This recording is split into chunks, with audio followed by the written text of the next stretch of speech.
സംഭവം അധ്യായം 1.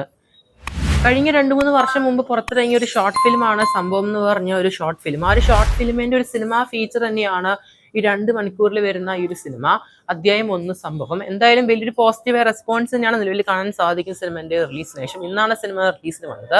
ഓൾമോസ്റ്റ് എല്ലാവർക്കും സിനിമ കണക്ട് ആവുന്നുണ്ട്. കാരണം എല്ലാവരും നോർമൽ ആയ ഒരു ഓഡിയൻസിന് വരെ ഈ time travel concept, time loop ഒക്കെ കണക്ട് ആവുന്ന രീതിയാണ് സിനിമ എടുത്തിരിക്കുന്നത്. ഈവൻ റീസെന്റ് ആയിട്ട് പുറത്തിറങ്ങിയ ഒരു തമിഴ് സിനിമ ഉണ്ട്, നമ്മുടെ ജീവ് അഭിനയിച്ച ബ്ലാക്ക് എന്ന് പറഞ്ഞ സിനിമ.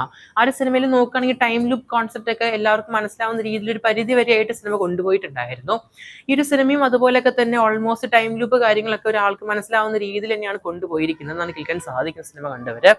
അത് മാത്രമല്ല, സിനിമയുടെ ഷോർട്ട് ഫിലിം കണ്ടവർക്ക് സിനിമയുടെ ഫസ്റ്റ് ഹാഫ് ഒക്കെ ഓൾമോസ്റ്റ് ഷോർട്ട് ഫിലിം പോലെയാണെന്നാണ് കേൾക്കാൻ സാധിക്കുന്നത്. ഓൾമോസ്റ്റ് ഡയലോഗ് ആണെങ്കിലും എല്ലാതും ഷോർട്ട് ഫിലിമിന്റെ ആ ഒരു രീതിയിലാണ് എടുത്തിരിക്കുന്നത് സിനിമേന്റെ ഫസ്റ്റ് പാർട്ട് അല്ലെങ്കിൽ ഫസ്റ്റ് ഹാഫ്. സെക്കൻഡ് ഹാഫ് നോക്കുകയാണെങ്കിൽ ഷോർട്ട് ഫിലിമിന് ശേഷം കാണിക്കുന്ന എക്സ്റ്റെൻഡഡ് ആയ ബാക്കി കാര്യങ്ങൾ തന്നെയാണ്. കാരണം ഷോർട്ട് ഫിലിം കണ്ടവർക്ക് അറിയാം ചിത്രത്തിന്റെ ഓൾമോസ്റ്റ് കഥ എന്താണെന്ന്. പിന്നെ സെക്കൻഡ് പാർട്ട് ഓൾമോസ്റ്റ് ഈ ഒരു ജേണലിലൊക്കെ ഒരുപാട് ഇൻട്രസ്റ്റ് ഉള്ളവർക്കാണെങ്കിൽ, ഈ ടൈം ട്രാവൽ മിസ്റ്ററി കോൺസെപ്റ്റ് ഒക്കെ നല്ലപോലെ ഇൻട്രസ്റ്റ് ഉള്ളവർക്കാണെങ്കിൽ എന്തായാലും ഊഹിക്കാവുന്ന ഒരു കോൺസെപ്റ്റ് തന്നെ ആയിരിക്കും സിനിമയുടെ ക്ലൈമാക്സ് ഒക്കെ ആണെങ്കിൽ നോക്കുന്നത്. കാരണം അങ്ങനെയാണ് കേൾക്കാൻ സാധിക്കുന്ന അഭിപ്രായങ്ങൾ. പിന്നെ പരിശോധിക്കുകയാണെങ്കിൽ ചിത്രത്തിന്റെ കൂടുതൽ എക്സ്പെക്ടേഷൻസ് വെച്ച് പോകണ്ട. സാധാരണ ഒരു സിനിമ കാണാൻ പോകുന്നു, അതും വലിയ ഹൈപ്പ് ഇല്ലാതെ അങ്ങനെ പോകുന്നവർക്ക് സിനിമ ഒരു എക്സ്ട്രാ ഓർഡിനറി ആയ ഒരു എക്സ്പീരിയൻസ് തന്നെ ആയിരിക്കും. കാരണം ഇങ്ങനത്തെ ജേണലിലൊക്കെ സിനിമകൾ മലയാളത്തിൽ കുറവ് തന്നെയാണ്. അപ്പം നമ്മൾ സപ്പോർട്ട് ചെയ്ത് എന്തായാലും ഫ്യൂച്ചറിൽ ഒരുപാട് സിനിമകൾ വരുന്നതായിരിക്കും.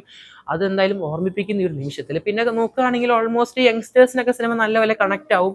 ഈ മാസ് കൊമേഴ്ഷ്യലൊക്കെ ആയിട്ട് ഈ സിനിമ കാണാൻ പോകരുത്. നല്ലൊരു ത്രില്ലർ, മിസ്റ്ററി, അതുപോലെ ഇതുപോലത്തെ ടൈം ട്രാവൽ ഇങ്ങനത്തെ ജേണൽസ് ഒക്കെ ഇഷ്ടപ്പെടുന്നവർ എന്തായാലും ഈ മസ്റ്റ് ആയിട്ട് വാച്ച് ചെയ്യുക.